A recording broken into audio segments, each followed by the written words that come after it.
Our mission is to act as a catalyst, uniting partners and maximizing resources to move people experiencing homelessness into housing with stability support services. But what does that mean? We like to use the analogy of an airport. Our partners are kind of like airlines. They directly engage clients to help them exit homelessness and return home. CFTH, though, is like the airport or like air traffic control. We handle a lot of the behind-the-scenes work to match people with the resources they need and move them smoothly and quickly through the housing process in a systemic way on a large scale.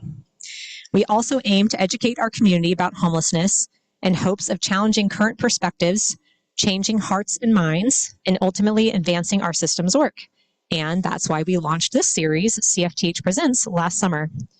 Tonight, we're discussing misconceptions around homelessness and mental health, as May is Mental Health Awareness Month, and we will hear from experts on the front lines of these issues. And I hope that by the end of the evening, you will have learned something new. I'm sure you will. Before we get started, I'd like to take a moment to thank all the folks that have made this evening possible.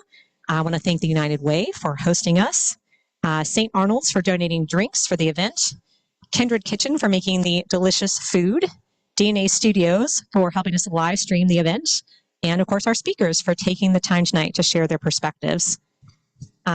And with that, I'm pleased to introduce sorry, there's a fruit fly. I'm pleased to introduce my colleague, Anna Rausch, our Vice President of Program Operations. I'll read a little bit about Anna. So Anna, you can come up, Anna. I'm going to read about you. Anna's been with our organization since December of 2013. She leads our Homeless Management Information System, HMIS, and Programs Operation teams. She has led in the development and implementation of nationally recognized programs and strategies that have led to a more than 60% reduction in homelessness since 2011. She is passionate about finding a solution to homelessness and is a sought-after speaker on the subject. And in case you have not already heard, I'm sad to say she's leaving our organization over the summer to do more consulting with other cities, which is a bummer for us, but great news for other cities around the country. So we're delighted to have you here tonight to moderate the conversation. Welcome, Anna. Hello, everyone. Got to put my spectacles on. So it's great to see all of you in person and also those that are joining us virtually. So thank you. Tonight's topic is very, very important because it touches pretty much all of us. 1 in 5 adults in the U.S. live with a mental illness. In the population that we serve, when we interview people experiencing homelessness, that number is 34%. 34% have self-reported having a mental illness, and we believe that number is very, very low because of the stigma associated with self-disclosing that information.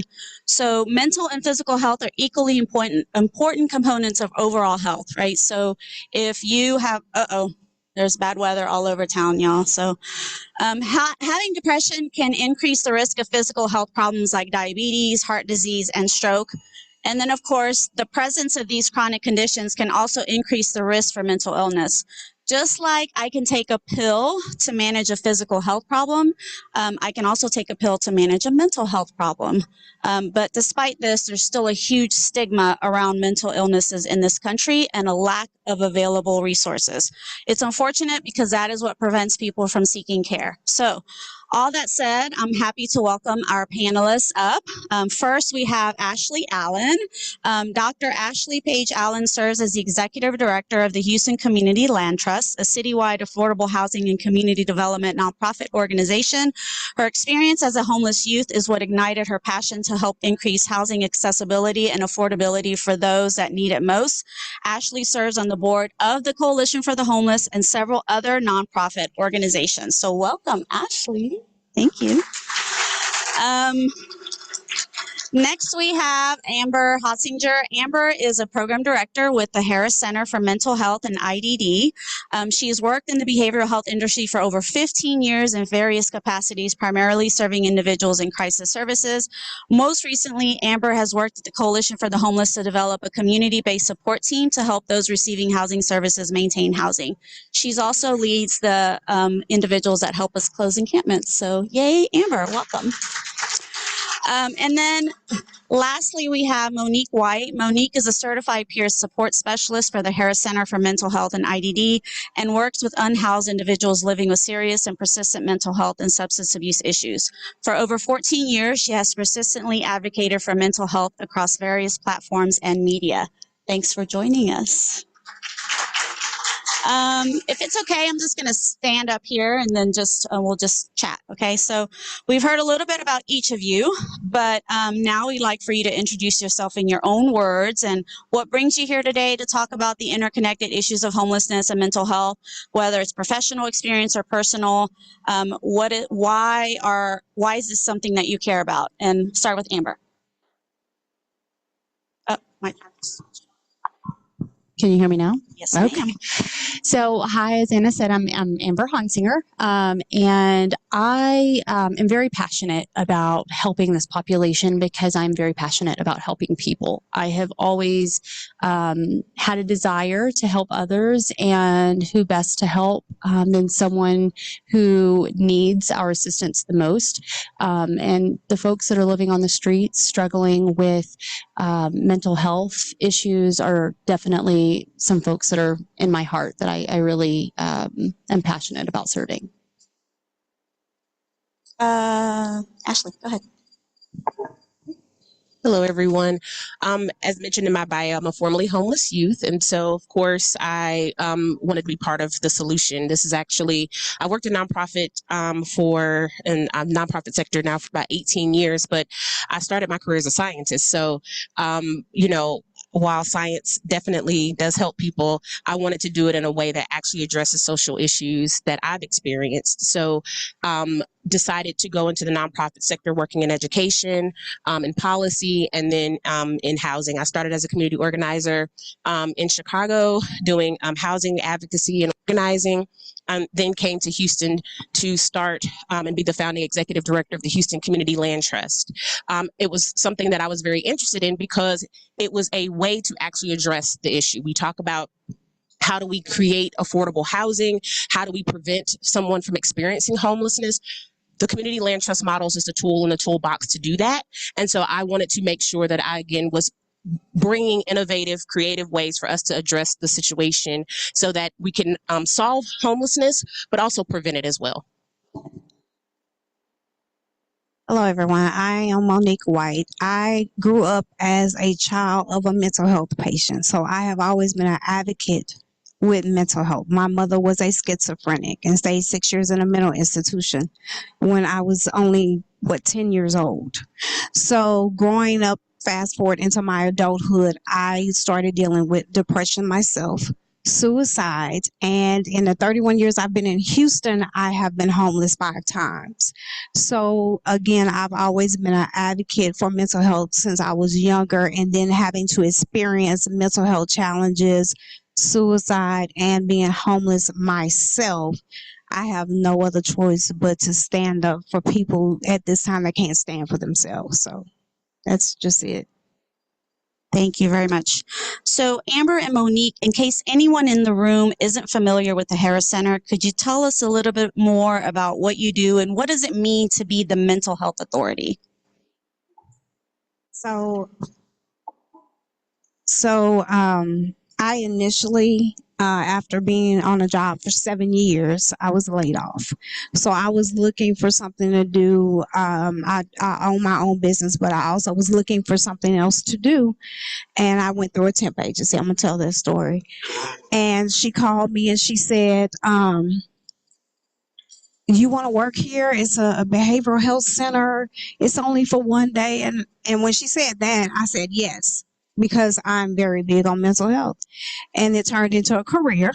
I'm a certified peer support specialist. So I am the peer support specialist for the Navigation Center here in Houston, which is a very unique center to help homeless people that are coming from encampments. So I work with them on a daily basis to bring their self-esteem up, teach them coping skills. So when they do move into their own housing again, they're adjusted and they know how to cope with everyday living, how to budget and to maintain. And if they are going through some mental health challenges, that's why we're there, to connect them and help them with that and teach them how to work with that. So the Harris Center for Mental Health and IDD is a local mental health authority for the Harris County region. We are mandated by the state to provide the behavioral health and IDD services for the individuals that live within this region. We currently have about 80 locations across Harris County. We are governed by 10 individuals who are appointed by Commissioner's Court, and we have an amazing executive team that assists with that leadership. We also, we also operate the National Suicide Hotline, which is the 988 number, and that covers about 45 counties. Oh, wow. That's great. Thank you very much. Okay, so let's talk about falling into homelessness. So for those of you that don't know, in 2016, we changed the methodology for our homeless count, and we started interviewing individuals that are experiencing unsheltered homelessness during our homeless count. And so we do ask the question, what is the primary reason why you became homeless? And the number one factor has always been an economic crisis. So you lost your job or you lost some income. And then in 2011, we did have a needs assessment done by the same person who does our PIT report, our homeless count report. And that is the thing that came out as well, is that the number one driver of someone becoming homeless is an economic factor. But there's still a stigma. There is a perception that, prevalent in society, that one of the driving factors of homelessness is serious mental illness. So starting with Ashley, based on your observations or anything you're familiar with, do you think that's accurate? Why or why not? So I think we always start with people who are experiencing homeless have mental illness, and we need to think about the mental illness that comes from actually being homeless, and that economic crisis, that stress, that everyday worry about, am I going to have a place to live? And if I do choose to have a place to live, is there going to be something else that, is there going to be something else that I have to give up? Are we not going to be able to eat? Am I not going to be able to put gas in the car? So I think that the economic factor is absolutely the number one driver. In my personal experience, that was my mom just not making enough. It wasn't just losing a job, it was being underpaid. And I think we sometimes think about people losing jobs, again, having this tragic, traumatic thing that happens that leads us to these situations. But it's also just working every day and ends are not meeting. And so then that creates a level of mental challenges, because the anxiety, the stress, the worry that is from not being able to have your needs met, I think contributes to the mental health that I think we're still needing to really think about the opposite way. Not people who are experiencing homeless having mental illness, but mental illness that comes from the worry of financial instability, and then ultimately sometimes experiencing homelessness. And that's what happened to my family. I think, then, as you mentioned, the depression, the anxiety, the long-term effects, there are just so many factors that are being, that I think we tend to not think about, because we look at it in this kind of very small, narrow view of what homelessness is, and that we're not thinking about kind of how all these things kind of fit together. Monique, you want to take a stab at that? I have to agree with Dr. Ashley, because when I was homeless, that is a worry. Before anything, the mental illness taps in, it'll help bring that in, because that is a worry, because you're worried about where your next meal is going to come from. Where are you going to sleep tonight if you've been evicted? So that right there will automatically drive you into a different state of mind, not necessarily that you're having it prior.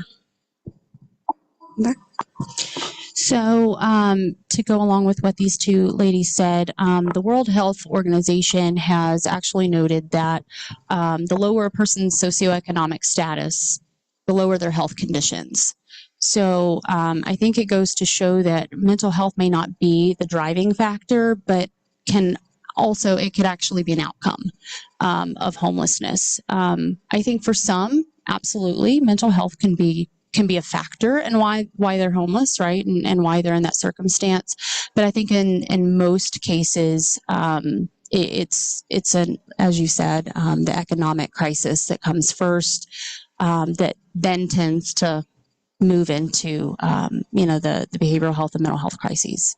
Thanks, Amber. And I'm going to stick with you. So can you tell us a little bit about what mental health resources have historically been available for people experiencing homelessness in Harris County? And how do you think that's changed over the years? So, we've always had our shelters, right? Many of you may know some of the traditional.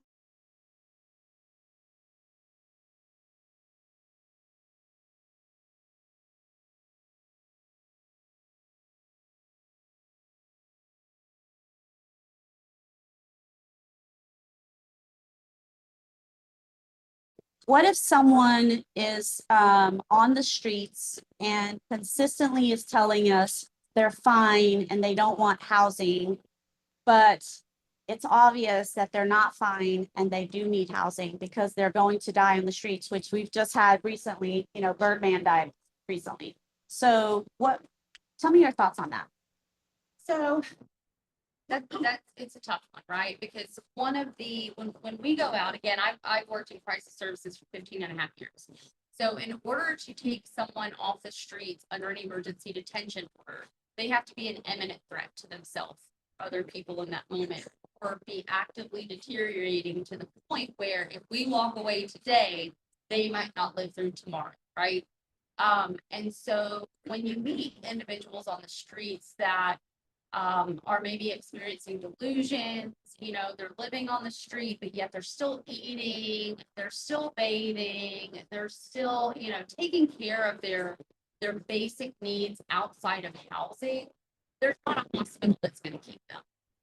And there's not an officer that's going to take someone's rights away, because that's the only person that can take someone off the streets right now, or take someone's rights away off the streets. Or anywhere else for that matter, is a Texas peace officer. And they're going to need, thank you, they're going to need more than she's living on the streets or he's living on the streets and not caring for their housing needs. Yeah, great point. Thank you. Ashley, so how do you think that people's perceptions of homelessness shapes what they think the solution should be? There's been a lot of stuff in the media lately about this, right? Yes, and I kind of to Amber's point, like giving people choice and not saying this is what we're going to do and dictate. Especially because again, the stigmas, and we're making assumptions about who they are or why they were there or what happened to them. We're assuming things like, substance abuse. We're assuming things like mental illness. We're assuming things like, oh, they don't want to get a job. I think some of these negative stigmas then result in, criminalization. It results in forced hospitalization. And it's not about, again, how did this person actually get here? From, personal experience, my mom was working the entire time. We were experiencing homelessness just about the entire time. And, we went to a shelter and she had to beg to work. People just assumed, we were there because she didn't work. And then the hours of the shelter, you had to be in by 7 p.m. And she was like, well, I work retail. I have to work until 9 p.m., sometimes 10 p.m. And they were like, because they weren't even thinking about the stigma was, oh, well, you don't have a job. You don't have responsibilities. You can be here by 7 o'clock. There's nothing else for you to do but, be here. You shouldn't be out on the streets just hanging out after 7 p.m. And she's like, I need the little bit of money that I have to put gas in the car, to pay for daycare for my children, to do these things. I need to go to work. And so she had to change the perception just for people who actually do the work in the shelters. Even they had a negative idea or a wrong stigma, wrong idea about who my mother was or who all was in that shelter. And so I think it's, again, sometimes these things are like very punitive and not really supportive, not really encouraging. And we need to really think about, again, who we are serving and how did they get here, and not just make assumptions.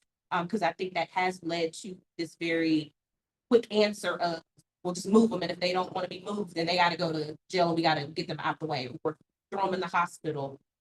Have we thought about like better paying jobs, job training? Have we thought about, yes, getting some actual health care so that they can maybe get better healthcare so they can go get a job, because maybe it's their health that's preventing them from being able to work a job that helps them make a decent living to afford housing. So it's just all these things that come together and that connect. And I think we have to do a better job as a society of understanding the root causes and not just making assumptions. Thank you. So what you said kind of struck a note, because I understand that there's a lot of case managers and professionals that work with the population that we serve that sometimes can benefit from the services themselves because of the pay scale, right? So we know that the Department of Housing and Urban Development, HUD, they increase our fair market rent for rental subsidies every year, but they don't increase for supportive services for cost of living. And so there are a lot of people that, serve our population, individuals experiencing homelessness that are on the borderline themselves. And so I would like to get your thoughts on what are some of the issues that, these professionals that are serving this very vulnerable population, what are some issues, how does that impact them? How does that, impact what happens in their lives and things like that? Who wants to take that first? Well, I think there's a lot of answers to that question. So for me, I know that, outside of what someone's salary is, let's say, and the financial struggles that people have, we're asking a group of people to push away their problems, push away their financial issues, push away, put those under the rug, and then we need you to be empathetic for 8 hours. And we need you to go out there and we need you to be respectful and treat people with dignity. And, they're going to have a lot of really complex needs, the people that you're working with. And we need you to just set aside all of your stuff so that you can help other people with their stuff. And what I can say is that that's really hard for human beings to be able to do. At the end of the day, whether we're talking about professionals, whether we're talking about individuals who, are living on the streets and maybe they're not professional, they're not working, we're all human beings. We all have the same physiological needs. We all have the same mental health needs. And I think it's really important that all of us, professionals included, really pay attention to our care cup levels, as I call it. And we really need to know what our limits are. We really need to know where our boundaries lie. We really need to be able to come to work every day knowing that we're going to walk into situations that are very complicated. They're human beings that we're working with, and we need to be in the right state of mind to do that. If we're not, then we really need to do our own self-reflection and figure out maybe what we need to do to better care for ourselves. If our cup's not full, we can't really help other people. I think you're in that profession because I do work every day, 8 hours with the homeless population. And I tell my coworkers the same thing all the time. They are human beings. I tell them they are human beings. I'm going to treat you as such. I won't treat you any less. I'm not going to just judge you by what you're doing at the center. I'm going to sit down. I'm going to listen to you and see what you have to say. If you don't want to take your medication for whatever reason, or if you don't want to work, I'm going to ask you why, because I want to see where your mind is and what your thoughts are, because I want them to know you are a human being despite the situation that you're in right now. So you have to, if you're working in that profession, you have to have an open mind to come into that environment, because I see a lot of things on the bill. And if I can't go in there with an open mind, if I go in there with an attitude, and half of them sometimes already have an attitude, or they're upset or anxious about whatever. Just even when they get to this facility, it's a new environment that you're putting them in with a whole lot of other people. Now they have to adjust to that. So, and then they have to wait to see how their housing is going to come and all of that. That still worries on their mind. And then they have to change how they have been living for a whole year on the streets and now you're inside. And then so they have to adjust to know this is their home now. They don't have to go back on the street. So I can't go in as a professional with an attitude because I got personal stuff going on and deal with them or treat them like they're less than and I'm looking down at them because I have this job. I was once them and I tell them this. And any one of us today in this world, any one of us is like one paycheck from that if you don't have your stuff going the right way. Of course, yeah. So it's funny that you brought this question up and like the amount of work. And I think as a society, we have to start placing more value on helping professionals. I think there's just it's like, oh, they're a social worker. Oh, they, work in nonprofit. Oh, they're just a teacher. And no, but these are the things that keep the society. We're the ones uplifting society and taking on the big challenge and the problems. Every job has value. But I think there is this idea that if you go into a helping profession, then you just chose that you don't want to make a lot of money anyway, because you're just doing it out of the good of your heart, not understanding, like you said, if I know that I'm about to be evicted, I can't come in and help you, and because my mind is somewhere else and I'm struggling. I literally was on a call that was maybe 3 weeks ago, and somebody got on and said, yeah, these nonprofit leaders need to stop making 6-figure salaries. And I'm like, so you want us to struggle while we're trying to save humanity? Like, that doesn't even make any sense. When everything is a choice. Again, I chose to leave science profession to come in and do nonprofit work. It was a choice that I made, and I knew that trying to make sure that I didn't end up back in the situation I was before experiencing homelessness was a risk going into the nonprofit sector because of the pay. But I think we need to start changing that, because we need to start giving value to those who are really out here on the ground doing the work. And I don't know how we change that as a society, but if we don't, we're going to have people who are burning out. We're seeing it right now with teachers and what's happening in the school system. People are opting out. People are opting out of social work. People are opting out of the professions that we need to keep us in order and keep us sane. So, yeah, just have to change it. Thank you. Can I jump off script? Yeah, of course. Okay. Yes. So Please. since we're talking about, the professionals, I think it's important to note too, that a lot of the folks that we come into contact with have probably been in the system for quite some time, and the system isn't always the kindest. And so by the time we get to them, there's probably the anxiety that's there. There's probably the doubt. There's probably mistrust. And so as professionals, we're fighting an uphill battle before we even really know this person's name sometimes. And so I think it's important for professionals to also, be kind to themselves and understand that, a lot of the people that we're working with have not had the easiest path. And, our job is to try and make that easier. But to be honest, we're one person of many that they're probably going to experience in this journey.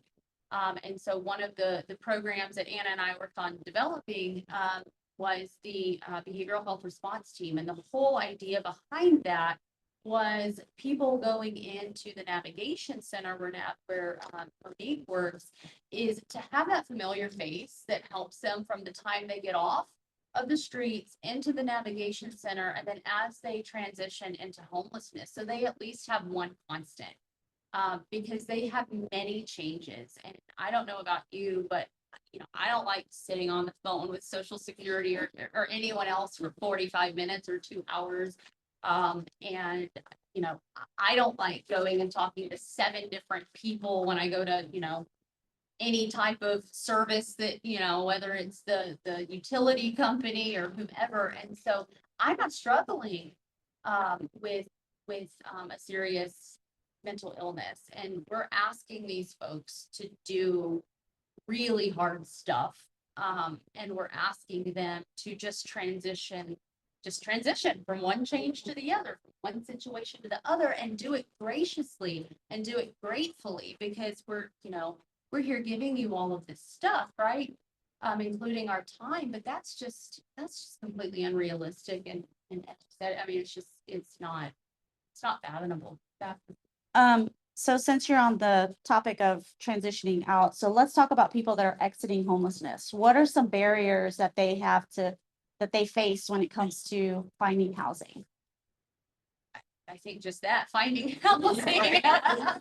I think it comes down to two different avenues in my mind. So for me, it's obviously the affordable housing piece, because that's obviously lacking. That's just a resource that we need more of. But I also think appropriate housing, because when you're working with people who are chronically ill, it's one thing to be going through some type of episodic depression or anxiety, but when you have a chronic illness, let's say like schizophrenia, it's important to be able to place them not only in a place they can afford, but also a place they'll be able to thrive.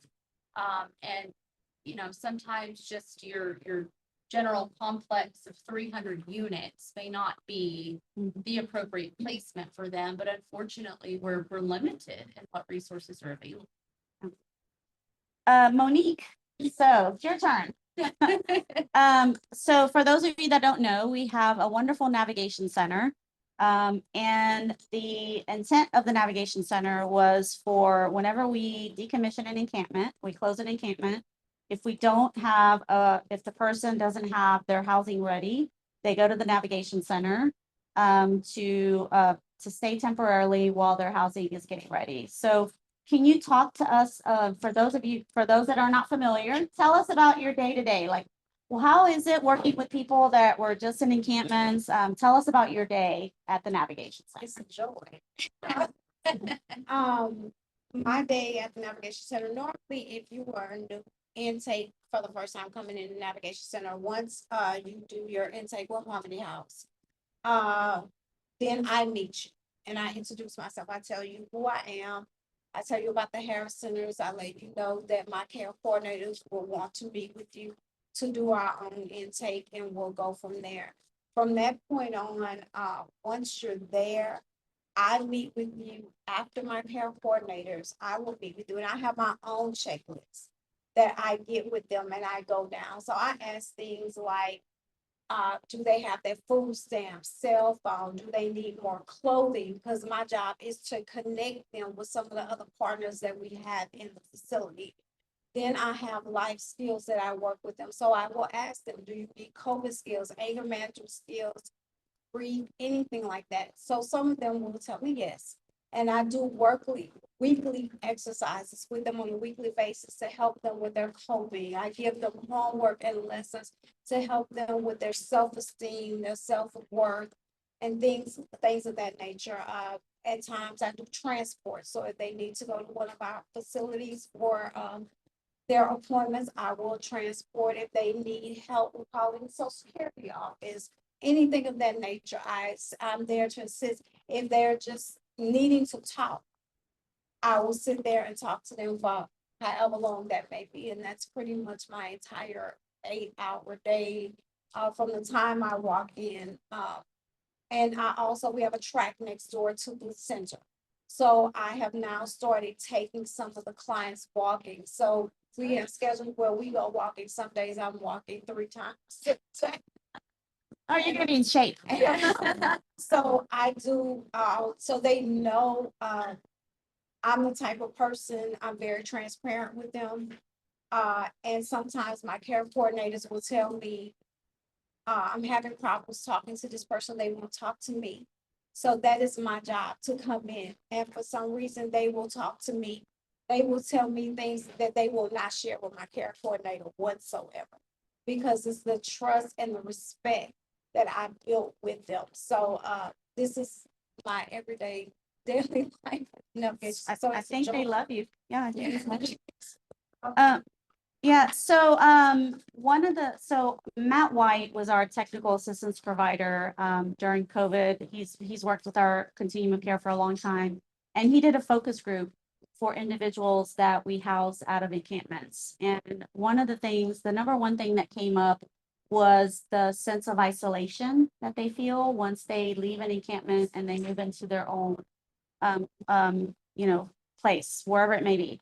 So I'll start with Monique. Do you think that the mental health services should be required or mandatory for individuals that are, leaving encampments or in that situation? I'm again, like Amber, you can't make them do something they don't want to do. My mother's situation, my mother, she shot herself. At that point, the powers of be back then took over and had her committed. But an individual that is doing their everyday life, yes, they're taking their medicine. We can't just make them. Right. That's not gonna. So what happens, and I'm trying to get over to Amber. So for those individuals that, might feel that sense of isolation and they need, especially when they first move in, those first few weeks, they need that intense level of support. What are your recommendations around that? Like what do y'all do? So, I have a couple of thoughts. Like Monique said, you can lead a horse to water. Everyone knows that saying, right? Mhm. And I don't think it's necessarily, ethical to kind of hang something like a basic need, housing over someone's head and say, you're going to have to receive this care and or this treatment in order to be housed. So I think there is a delicate way that we can incorporate mental health treatment. And I think that's a process, right? Like we can certainly add mental health triage or screenings to the housing intake process. It's just part of the process. I'm not forcing treatment, but I am going to have you talk to this person and have them do their own assessment, their own screenings, and then offer some recommendations and offer treatment. Maybe they want it. Great. But one of the things that we do, so outside of the navigation center, I mentioned earlier the behavioral health response team. So we accept referrals from all housing providers, whether it's someone who, like from the navigation center that's getting housed, someone who's recently been housed, or maybe it's someone who's been in housing for quite some time, but they've been identified as possibly having a mental health condition, and maybe they're at risk of losing their housing because of that. We offer consultations specifically with those housing providers to be able to call us and say, hey, we've got this person. What should I do? And we also accept referrals. If they feel like, hey, this person needs this help, and maybe the person said, yes, I want it, they send us a referral. Maybe the person says, no, I'm not really sure.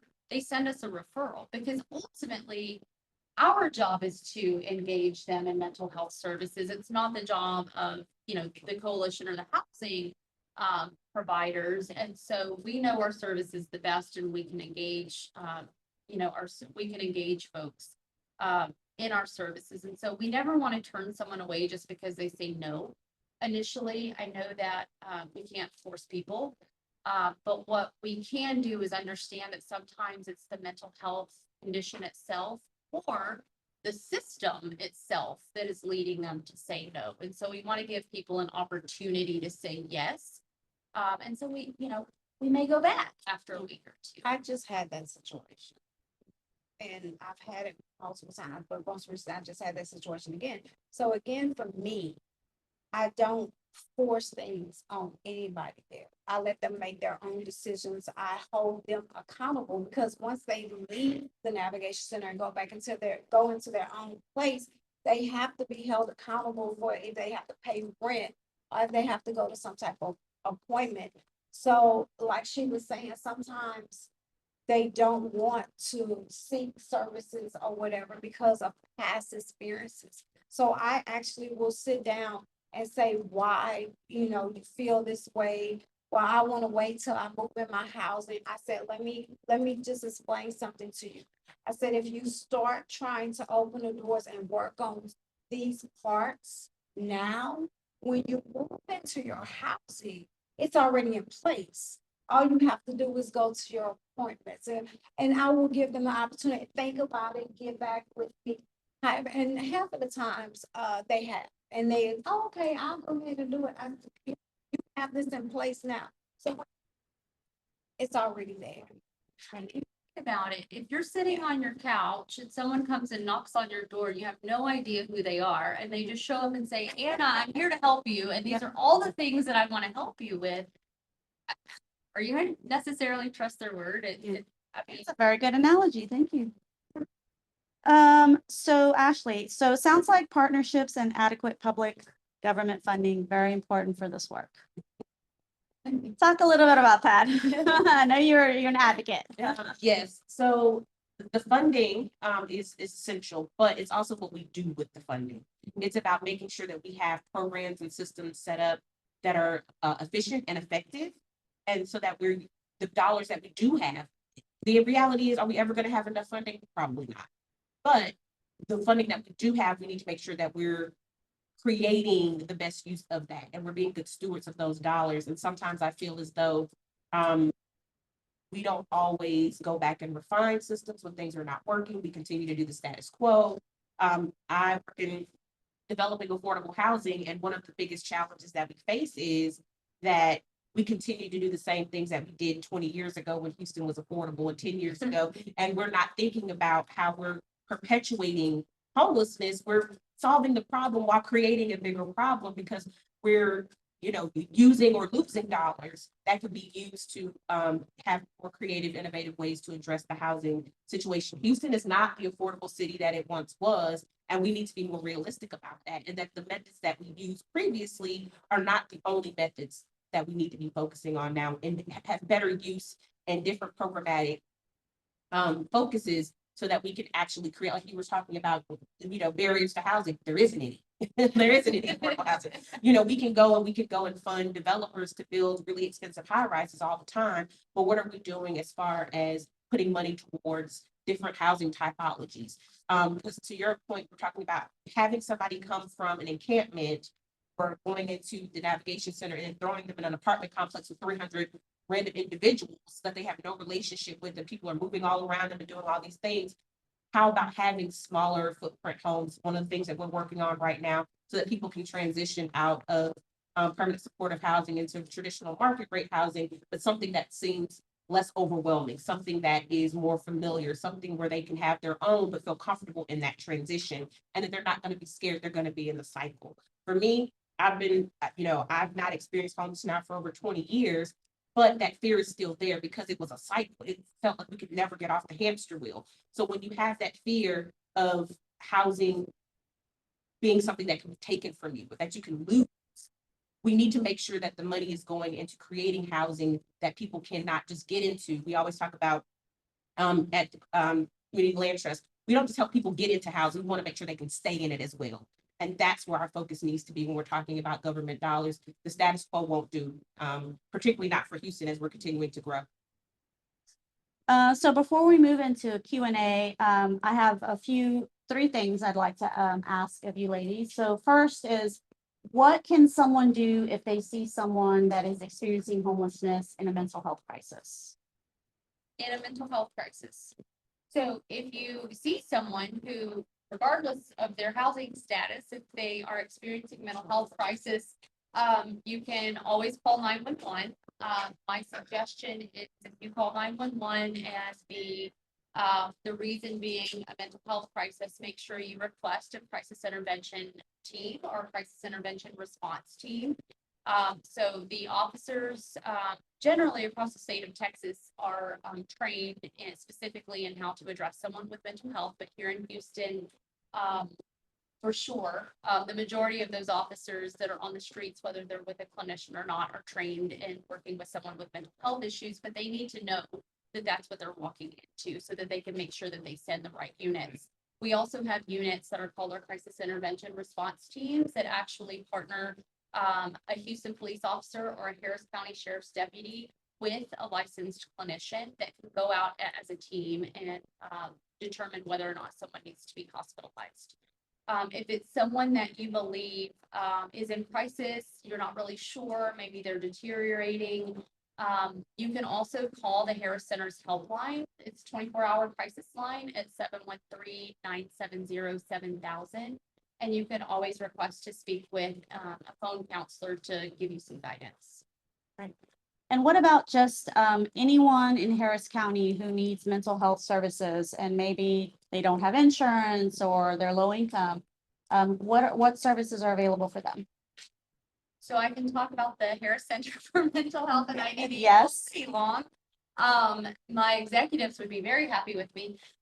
So we, as I said earlier, we are the LMHA of Harris County. And so our job is to provide services in the area, in the region, specifically for people who need that assistance, whether or not they have insurance or not. Our scale ranges from $0 up to, you know, the point that they can afford to pay, depending on the service. So we have that sliding scale option to include $0 for people who have zero income. And then they can just call and make an appointment. They can call that 7,000 number and get some guidance on which location. We tend to try and get people connected to the location, to our outpatient clinics that's closest to them. So our outpatient so our crisis line can certainly give them guidance. That's great. Okay, so the last thing is, what is one thing you want people to take away from tonight, starting with you, Monique? I just want people to take time to not judge, to really understand mental health and the component of homelessness, substance abuse as well. And just understand that and know these individuals that are in this situation, that situation doesn't define them. And it's temporary and they are human beings. I know you asked me for one thing, but Anna, you can't do that. You're like me, I I can't know either. I can't do one, but what I will say in agreement with Monique is yes, they're definitely human beings. I mean, we all have the same needs and we should all be treated equally. I think it's important to understand that homelessness, the cause is not one thing. It's very complicated for many people.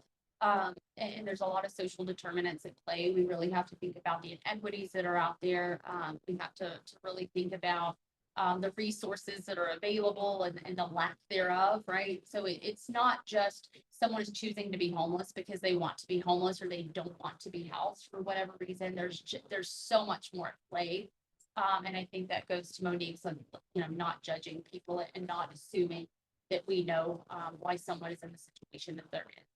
I also want to drive it home, and I'm sure Dr. Ashley can appreciate this, but funding is very important to our needs. And so if there is funding available for this cause, we are always open ears, open arms, because there's such a need out there. And we have to make sure that those dollars that are available are being utilized appropriately.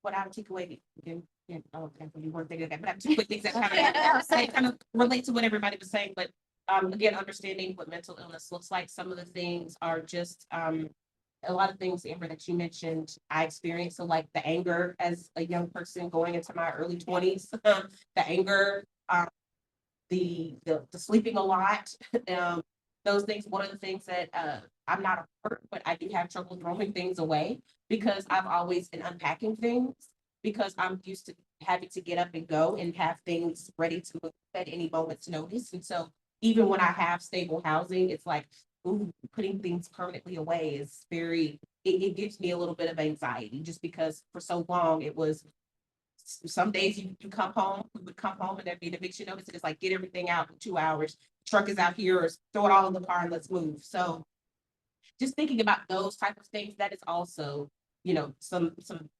things that you have to deal with through therapy and support. And it's not, again, just kind of those things that we can visually see. Also, the last thing is you're going to pay on the front end or you're going to pay on the back end.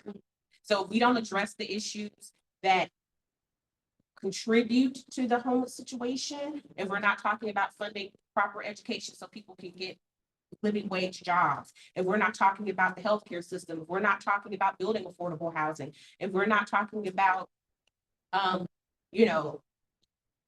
just kind of the systems that we have all around, if we're not focusing on those and doing that, then we're going to keep having the same problem on the back end, and you're going to have to pay for that too. So I think it's a decision and being aware of how do we want to play this? Do we want to address it on the front end and be proactive, or do we want to have to come in and try to fix and solve all these problems on the back end, which is probably going to cost us more? So all that NIMBYism and not in my backyard, and I don't want the navigation center here, and I don't want these people in affordable housing here.